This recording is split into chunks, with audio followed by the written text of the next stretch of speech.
my dear friends and students. আজি মই এই ভিডিওটোত ক্লাস 10 ম্যাথছৰ Chapter-8 ৰ উদাহৰণ 1 টো কৰাম আৰু ইয়াৰ আগৰ ভিডিওবোৰত মই এই চেপ্টাৰৰ সকলো কিটা এক্সাৰসাইজ কৰাই দি দিছো যিকেটাৰ লিংক মই ভিডিওটোৰ ডেসক্ৰিপচনত দি দিম তোমালোকে চাই লবা এতিয়া হা উদাহৰণ 1 টো স্টাৰ্ট কৰো সো কোৱেশ্চনে কি কৈছে যদি 10a = 4/3 তেন্তে a কোণৰ আন ত্ৰিকোণমিতিক অনুপাতবোৰ উলোৱা সো ইয়াতে আমাক এটো দিয়া আছে এইটোৰ সহায়ত ত্ৰিকোণমিতিক আমি বাকি সকলোবোৰ অনুপাত উলাব লাগে আৰু কোনটো আমি এ ৰাখিব লাগে তেনলে সোৱা এটা ত্ৰিভুজৰ প্ৰয়োজন হ'ব সমকোণী ত্ৰিভুজৰ তেনলে মই ইয়াতে আঁকি লৈছো আৰু মই ধৰি লৈছো বি কোণটো সমকোণ আৰু ইয়াতে এ কোণৰ ক্ষেত্ৰত কৈছে সকলো ত্ৰিকোণমিতিক অনুপাত উলাব লাগে গতিকে মই এ কোণটো ইয়াতে লৈ লৈছো এটা কোণ যেটো কব হেতুক আমি প্ৰথমতে ভূমি সংলগ্ন কৰিম তেনলে এ কোণ কৈছে তেনলে এ কোণৰ ক্ষেত্ৰত ভূমি হ'ব এটো ভূমিক মই ব দি লিখো আৰু সো কৰ্ণ ফিক্স কৰ্ণ ভূমি হেতু হলে কৰ্ণ এইটো হ'ব আৰু ভূমি এইটো হলেও কৰ্ণ এইটো হ'ব তেনলে কৰ্ণটোক কৰ্ণ লিখি দিও আৰু ভূমি এইটো কৰ্ণ এইটো তেনলে লম্ব বাকি আছে তেনলে লম্ব হৈছে এইটো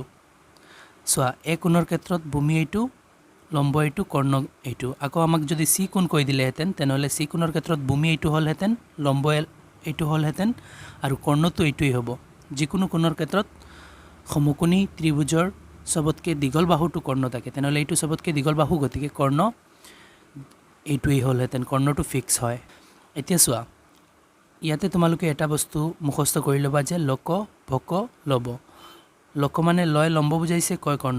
লক মানে লম্ব বাই কৰ্ণ আৰু ইয়াতে ভয় ভূমি কয় কৰ্ণ বুজাইছে ভক মানে ভূমি বাই কৰ্ণ আৰু লব মানে লম্ব বাই ভূমি আৰু সোৱা তোমালোকে সিৰিয়ালি মনত ৰাখিবা যে প্ৰথমতে sin এটো cos এটো tan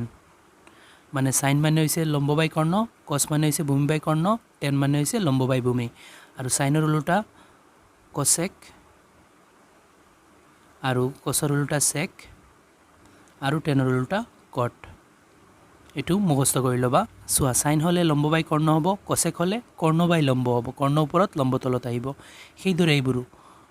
cos ৰ ক্ষেত্ৰত ভূমি বাই কৰ্ণ sec ৰ ক্ষেত্ৰত কৰ্ণ বাই ভূমি কৰ্ণ ওপৰত ভূমি তলত tan ৰ ক্ষেত্ৰটো এনে দৰে এতিয়া সোৱা আমি সকলো কিটা অনুপাত উলাব লাগে sin cos tan cosec sec cot এতিয়া সোৱা আমি এই 10a দিয়া আছে নহয় ইয়াৰ পৰা মই এই বাহুবোৰ উলাই লও সোৱা 10 ৰ ৰিলেচন আছে লম্ব বাই ভূমি মানে লম্ব বাই ভূমি তেনলে মই 10 ৰ ঠাইত লম্ব বাই ভূমি দি দিও সোৱা ইয়াতে লম্ব কি লম্ব হৈছে BC আৰু লম্ব বাই ভূমি হয় 10 ৰ ক্ষেত্ৰত তেনলে ভূমি কিমান আছে ইয়াতে AB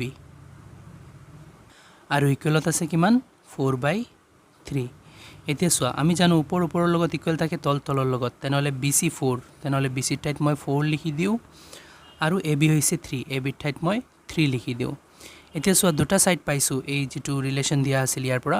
বাকি এটা সাইড কৰ্ণটো বাকি আছে তেনলে এইটো মই পাইথাগোৰাছৰ সূত্ৰ ব্যৱহাৰ কৰি প্লাই উলাই লম সোৱা অনুপাতবোৰ উলোৱাৰ আগতে আমি তিনিটা বাহু লাগিব তেতিয়া হলে আমি উলাব পাৰিম সোৱা কেনেকুৱা লম্ব বাই কৰ্ণ সাইন লাগে তেনলে লম্ব আছে কৰ্ণটো নাই গতিকে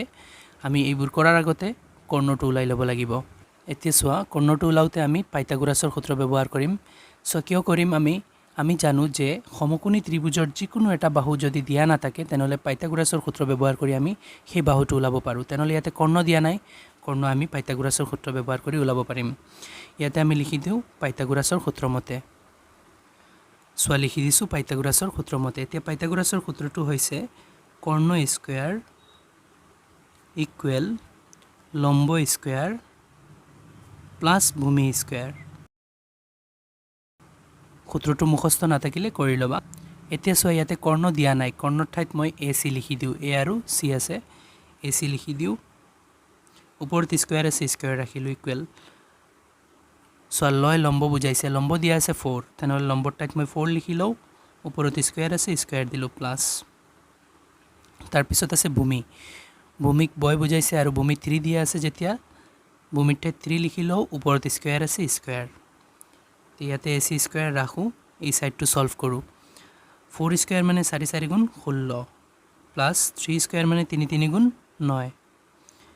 AC স্কয়াৰ ইকুৱেল 16 আৰু 9 হয় কিমান 25 হয়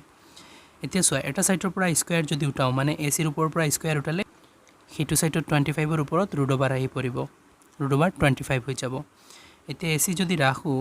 আৰু 25 ওপৰৰ পৰা ৰুট উঠাব বিচাৰিলে 25 বৰ্গমূল ল'ব লাগিব আৰু 25 বৰ্গমূল হৈছে 5 তেনেহ'লে 25ক আমি 5 স্কয়াৰ লিখিব পাৰিম মানে 5 5 গুণ 25 হয় এতিয়া স্কয়াৰ ৰুট কেনসেল হৈ যাব AC ইকুৱেল ওলাই আহিছে 5 সো এতিয়া আমি AC টো পাই লৈছো কৰ্ণটো পাই লৈছো 5 কৰ্ণটাত 5 লিখিলো এতিয়া সোৱা তিনিটা বাহু পাই লৈছো দুটা বাহুটো আমি ৰিলেচনৰ পৰা ওলাইছো আৰু এটা বাহু এতিয়া আমি পাইথাগোৰাছৰ সূত্ৰ ব্যৱহাৰ কৰি ওলাইছো এতিয়া ইয়াতে আমি 10 এৰি প্লাই বাকি 5টা অনুপাত আছে ত্ৰিকোণমিতিক হেকেটা ওলাম কোৱেশ্চনৰ ৰেকৰ্ডিং সোৱা প্ৰথমতে সাইন তেনেহলে সাইন লিখিলো সাইন সোৱা a কোণৰ ক্ষেত্ৰত আমি ওলাব লাগে গতিকে সাইন a লিখিম সোৱা a কোণৰ ক্ষেত্ৰত ভূমি এইটো লম্ব এইটো কৰ্ণ এইটো সাইন হৈছে লম্ব বাই কৰ্ণ তেনেহলে লম্ব কোণটো BC তেনেহলে BC ওপৰত আৰু কৰ্ণ তলত কৰ্ণ কোণটো AC সো সাইন হৈছে লম্ব বাই কৰ্ণ লম্ব হৈছে BC ওপৰত লিখিছো a কোণৰ ক্ষেত্ৰত লম্ব BC ওপৰত লিখিছো আৰু কৰ্ণ তলত তেনেহলে কৰ্ণ হৈছে AC তলত ৰাখিছো সো লম্ব কৰ্ণ এতিয়া আমি ইয়াৰ ভ্যালুটো ওলাই লও সো BC হৈছে কিমান 4 আৰু AC হৈছে কিমান 5 তেনেহলে sin A হৈছে 4/5 এতিয়া আমি cos A ওলাও cos A equal so cos A হৈছে ভূমি বাই কৰ্ণ মানে ভূমি ওপৰত কৰ্ণ তলত তেনেহলে a কোণৰ ক্ষেত্ৰত ভূমি হৈছে 3 ডাইৰেক্টলি লিখি দিয়া আছো সোৱা AB লিখি প্লাই আকৌ 3 বহুৱা নাই ডাইৰেক্টলি 3 বহুৱাই দিছো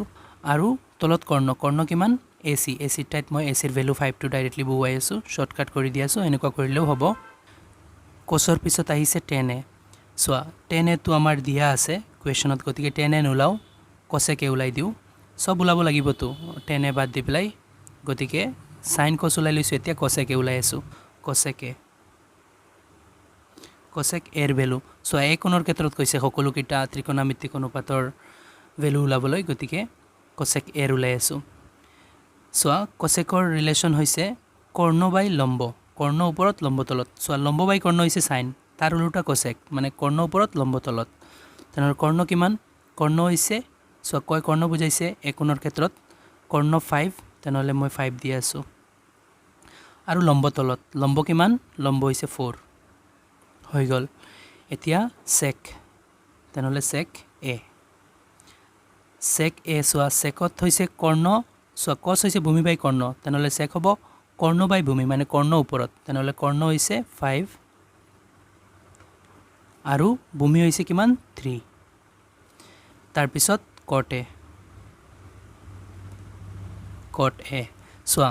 10 হৈছে লম্ব বাই ভূমি cot হ'ব কিমান ভূমি বাই লম্ব ভূমি ওপৰত লম্ব তলত তেনেহলে ভূমি কিমান 3 ওপৰত তাৰ পিছত লম্ব তলত লম্ব হৈছে 4 এতিয়া সোৱা পাঁচটা ভ্যালু ওলাই লৈছো টোটাল 6টা থাকে এটাটো দিয়া আছে বাকি 5টা ইয়াতে ওলোৱা হৈছে আৰু ইয়াতে অংকটো সমাপ্ত হৈছে এইটোই ওলাবলৈ কৈছিল আশা কৰো তোমালোকে ভালদৰে বুজিব পাৰিছা আৰু বুজাত কোনো ধৰণৰ অসুবিধা হলে মোক কমেন্টত জনাবা ভিডিওটো ভাল লাগিলে লাইক এণ্ড শেয়াৰ কৰিবা চেনেলটো সাবস্ক্ৰাইব কৰি দিবা থ্যাংক ইউ